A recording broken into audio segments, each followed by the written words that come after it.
Est élu à titre provisoire le candidat numéro 20, M. Félix Antoine Tshisekedi Tshilombo.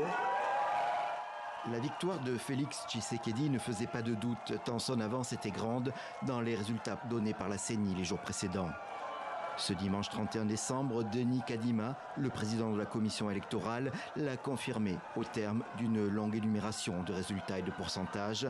Le président sortant est donc réélu avec 73,34% des voix. Une victoire toujours provisoire selon les termes officiels, puisqu'elle doit encore être confirmée par la Cour constitutionnelle.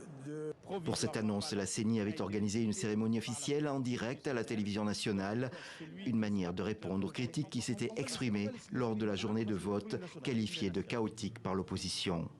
Dans les résultats, en numéro 2 arrive Moïse Katumbi qui obtient 18,08% et en 3, Martin Fayoulou, candidat malheureux à la présidentielle de 2018 avec 5,33% des voix.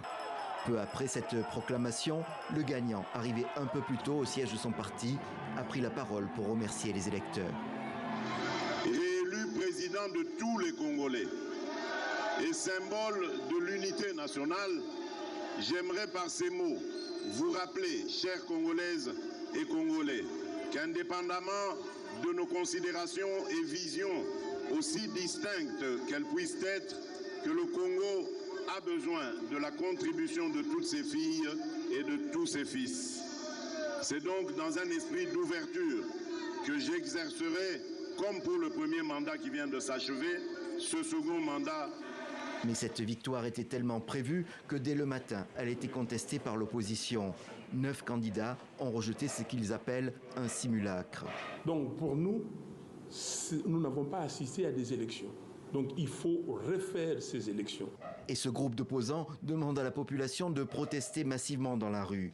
Une situation redoutée par le pouvoir, il a déjà interdit un premier meeting mercredi.